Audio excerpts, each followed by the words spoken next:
శ్రీ గురుభ్యో నమ. శ్రీ మహాగణాధిపతయే నమ.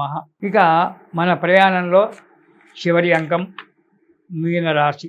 ఈ రాశి వారికి ఈ నెలలో ధనలాభము, ఆరోగ్యం బాగుండడము, చేసే పనులలో విజయం కలగడము జరుగుతుంది. కొంత ధన నష్టం అంటే అది మామూలుగానే జరుగుతూ ఉంటుంది.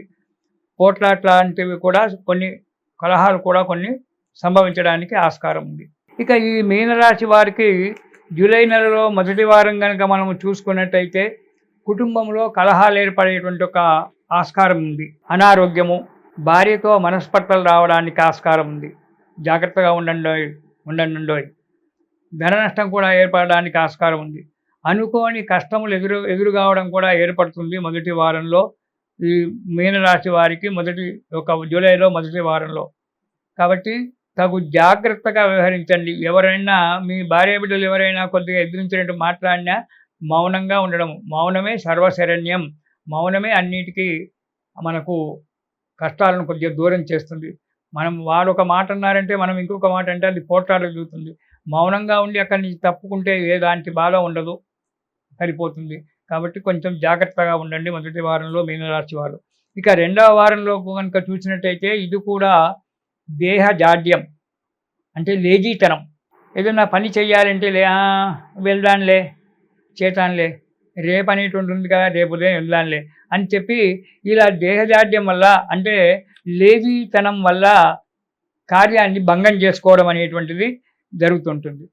కార్యం భంగమైందంటే మనోవిచారం, అయ్యో సమయానికి పోలేకపోయానే, ఏంటి అనవసరంగా పని చెడిపోయింది అని చెప్పి ఆ పని చెడిపోవడం వల్ల ధన నష్టం, దానివల్ల ఎదుటి వ్యక్తితో మాటలు పడడము, విరోధం ఏర్పడము, ఉద్యోగంలో చిక్కులు.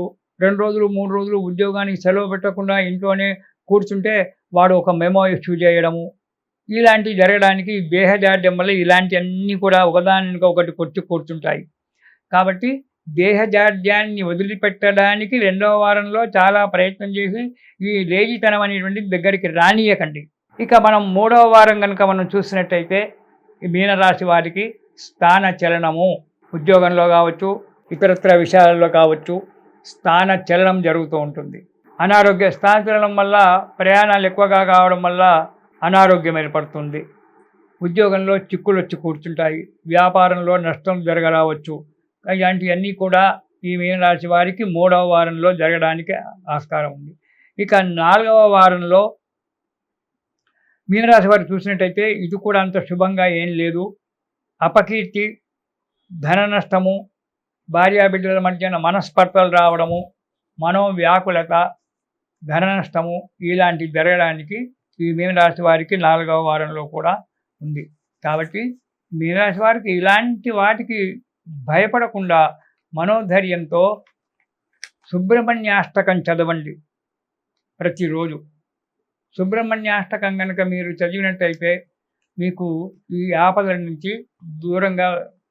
ఆపదలన్నీ కూడా దూరంగా వెళ్ళిపోయి మీ జీవితం సాఫీగా నడుస్తుంది మీనరాశి వారికి.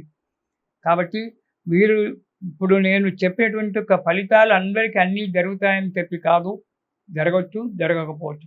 ఏది ఏమైనా కానీ మనము ఒక నామాన్ని నిరంతరం మననం చేయడం అనేటువంటిది నేర్చుకోవడం చాలా మంచిది.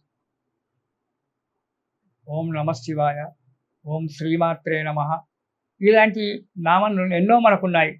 ఓం నమో నారాయణాయ, ఓం నమో భగవతే వాసుదేవాయ. వీటికి ఆచార వ్యవహారాలు అనేటువంటివి ఏమి కూడా పెట్టలేదు.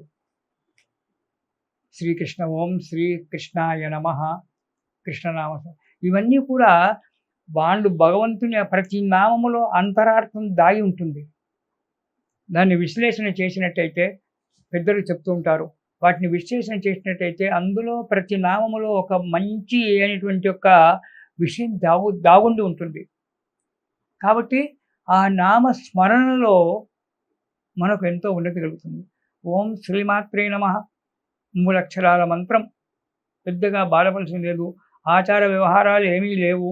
హాయిగా మీరు ప్రయాణం చేసుకుంటూ ఇంట్లో కూర్చున్నప్పుడు చేసినప్పుడు మనస్సులో సాధన చేయండి. ఓం శ్రీమాత్రే నమః, శ్రీమాత్రే నమః అని చెప్పి మనసులో నిరంతరం స్మరణ చేయడం అలవాటు చేసుకోండి. మీ జీవితాలన్నీ కూడా సుఖంగా ఉంటాయి.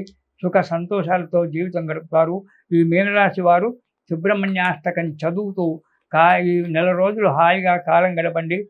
ఇది శుభం. స్వస్తి ప్రజాభ్య పరిపాలయంతాం న్యాయేన మార్గేణ మహిం మహిషాః గోబ్రాహ్మణేభ్య సోమస్తు నిత్యం. లోకా సమస్తాః సుఖినో భవంతు. స్వస్తి సర్వేషాం సమస్త సన్మంగళాని భవంతు.